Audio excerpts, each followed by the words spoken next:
жаган ай, тозоктордун эшиги жабылган ай, шайтан кечиримдүүлүктүн айы, шайтандардын буттары байланган ай. Не себептен ушунчалык орозо берекелүү болуп кетти десе, анткени бул айда урматтуу көрүп тургандар Куран түшүрүлгөн да. Курандын улуктугу, Курандын шарапаты менен урматтуу көрүп тургандар эмне орозо айы ушунчалык берекелүү болуп кетти. Эми ошол себептен дагы урматтуу көрүп тургандар бул ай Курандын айы. Куранды окушту билбегендер ушул айда мүмкүнчүлүктөн пайдаланып, Куранды туура окуганды үйрөнүп алышыбыз керек. Куранды туура окуганды үйрөнүп жок дегенде намазыбызга, 5 убакыт намазыбызга жарактуу боло турганчалык деңгээлде эмне Кураныбызды биз үйрөнүп алышыбыз керек. Бул мүмкүнчүлүк жанада бул мойнубуздагы биздин парзыбыз, мойнубуздагы карызыбыз. Эгерде бир адам Куран-ы Керимди окуганды билбесе, 50 жылдан бери намаз окуйсуң, Куранды туура окусаң, кыяматка барганда, "Я Алла, мен 50 жыл намаз окудум. 50 жыл намаз окудум, анан кана менин намаздарым" деп эртеге кыяматка барганда намаздарыңыздын соопторуну көрбөй, кыяматта көрбөй кала турган болсоңуз, ага таң калбаңыз. Себеби сиз 50 жылдан бери намаз окусаңыз дагы Кураныңыз туура эмес болуп атат. Жок дегенде 5 маал намазга 10-15 сүрөнү жакшынакай кылып, туура кылып үйрөнүп алышыбыз керек. Бул парз болуп эсептелет, мойнубуздагы карыз болуп эсептелет. Анткени Куранды туура окубасаң, Куранды намазга жарактуу кылып, эгерде ошончолук деңгээлде Куранды биз жаттап туура окуй албасак, намаздарыбыз өтпөйт. Намаздын кабыл болушу үчүн да урматтуу бир туугандар эмне Куранды сөзсүз түрдө окушубуз керек. Андан кийин урматтуу бир туугандар бул орозо айында биз айтабыз көптөгөн берекелер бар дедик. Эми Куранды урматтуу бир туугандар, Куранды окуганыбызда бизде пайгамбарыбыздан көптөгөн хадистер келет. Ар бир тамгасыга ушунча сооп, ар бир тамгасыга 10 сооп деп ушундай хадистер келет. Ал эми орозо айында үйрөнүп, орозо айында Куран окуй турган болсок, Кудай Тааланын өзүнүн мээримдүүлүгү, ырайымдуулугу, Кудай Тааланын айкөлдүүлүгү менен сооптор эселеп чексиз эмне биз үчүн берилет. Саллаллаху алейхи ва салламдан бир хадис айтат. Пайгамбарыбыз саллаллаху алейхи ва саллам Кудай Тааладан бизге жеткирип айтып атат. Кудай Тааланын сөзүнү жеткирип айтып атат. Бизде билебиз, Кудай Тааланын сөзү Куран болуп эсептелет. Бул Куран, бизде жазылган Кураныбыз бар. Ал эми пайгамбарыбыз кээде бул Куранды айтабыз, биринчи маселе. Куранды Аллах Тааладан Жебрейил периште пайгамбарыбызга түз алып түшкөн. Анан пайгамбарыбыз окуп, ошону кабыл алып, андан кийинки өзүнүн үммөттөрүгө жеткирген. Андан кийин хадис кудси деген бар, урматтуу бир туугандар, бул дагы сөзү Кудай Тааланын сөзү, Кудай Таала айткан пайгамбарыбызга. Анан пайгамбарыбыз өзүнүн тили менен, өзүнүн түшүндүрмөсү менен Кудай Таала, Аллах Таала ушинтип айтты деп бизге жеткирген хадис кудсилер болот.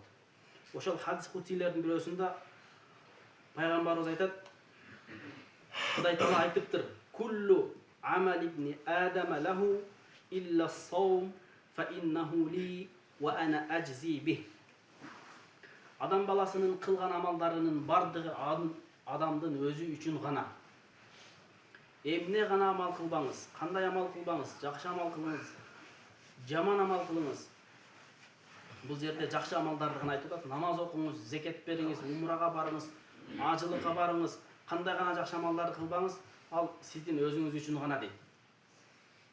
Мындайча айтканда, зекет берсеңиз өзүңүздүн малыңызды тазалайсыз, өзүңүздүн малыңызды сактап каласыз. Намаз окусаңыз өзүңүздүн мойнуңуздагы парызыңызды түшүрөсүз, карызыңыздан кутуласыз деген. Орозо илля саум дейт, Аллах Таала айтып атат, бир гана орозо дейт. Бул адамга эч кандай пайдасы жок дейт. Бул Кудай үчүн, чын жүрөктөн Кудай үчүн гана кылынган ибадат дейт да. Чындап эле эгерде карап көрө турган болсок, орозо тутасың, сааттан кечке ачка кыйналасың, суу сайсың, жумуш болуп калса алчырап кыйналасың, башка болот. Демек бир канча кыйынчылыктар бар. Бул кыйынчылыктардын демек биз үчүн мындайча айтканда сырттан караганда биз үчүн пайдасыга караганда биз үчүн кыйынчылыктары бар. Бирок орозо пендемдин дейт, Аллах Таала айтып атат, пендемдин туткан орозосу бул мен үчүн дейт. Анткени ошол орозонун соогуну, орозонун сыйлыгын мен өзүм беремин дейт да. Бардык амалдарды намаз окусаң деле анын соогуну, сыйлыгын Кудай Таала берет.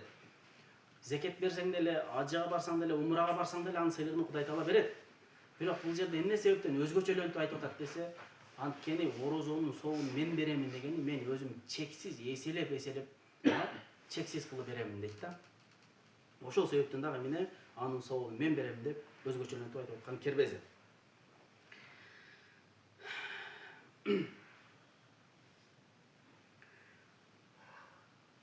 وإذا خاف الصائم على نفسه الهلاك من الجوع والعطش أو كان مريضا فخاف زيادة المرض جاز له أن يفطر. Эми урматтуу бир туугандар, эгерде орозо туткан адам орозо тутайын деп эме кылып, аракет кылып, ниет кылып баштады, бирок орозо тутту. Орозо туткандан кийин өмүрүдө орозо тутуп көрбөптүр, мисалы, же болбосо балагат жашка эми гана жетилип, эми орозо туткан экен, биринчи жолу орозо тутуптур. Ошондой болуп, орозо тутуп ачкачылыктан кыйналып, өлүп кала турганчалык деңгээлде аябай катуу кыйнала турган болсо, нафсил халак дегени ошол өлүмгө жакын дегени. Өлүп кала турганчалык деңгээлде катуу кыйнала турган болсо, ау кана маридон, же болбосо оорулуу боло турган болсо, орозо тута турган болсо, ошол ден соолугуна олуттуу зыян жете турган болсо, же болбосо орозо тутса, туткан орозосу жанагы оорусуну кайрадан күчөтүп бере турганчалык боло турган болсо, ал кишилерге жазалаху ан юфтир. Ал адамдар орозо тутпастан эле оозуну ачык кылып, кийин мүмкүнчүлүк болгондо кайра тутуп берүүсүгө уруксат берилет. Анткени бул абалдар, урматтуу бир туугандар, бул зарылчылык абал болуп атат.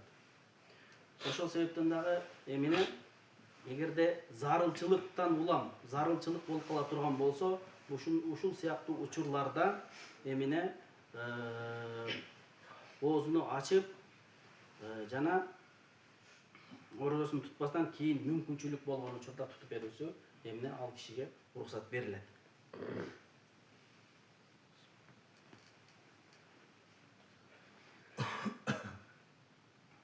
Имам Газали рахимахуллах, Имам Газали деген биз аттын кашкасындай таанымал болгон чоң аалымдардын бирөөсү, жүздөн ашык канчалаган китептерди жазган аябай чоң аалым айтыптыр. Ас-сому саласу даражат. Орозо, урматтуу бир туугандар, 3 түрдүү, 3 даражада болот экен. Кээ бир адамдар 3 тепкичтен турат экен. Биринчиси саумул авам ва саумул хавас ва саумул хавасил хавас. Жалпы жөнөкөй эле адамдардын туткан орозосу, жана андан кийинки даражада турган солих болгон такыбадар, Кудай Таалага жакын болгон пенделердин орозосу, жана алардан дагы жогору даражада турган пайгамбарларга, сыддыктарга, шахидтер менен барабар болгон, андан дагы такыбадар болгон адамдардын орозосу деп 3кө бөлүнөт экен. Жөнөкөй эле адамдардын орозосу кандай десе, факаффул батни вал фарджи ан кадаи шахва. Жөн эле ниет кылып орозосун тутат. Орозосун тутуп, ошол таңдан баштап кечке чейин, ошол күн батканга чейин эмне жеп ичүүдөн жана аялы менен жыныстык катнаштан тыйылган адам, ошол жөнөкөй эле адамдын бул орозосу экен. Ал эми салих, такыбадар пенделердин орозосу кандай десе, ва амма саумул хавас фа хува саумус салихин ва хува каффул жаварих.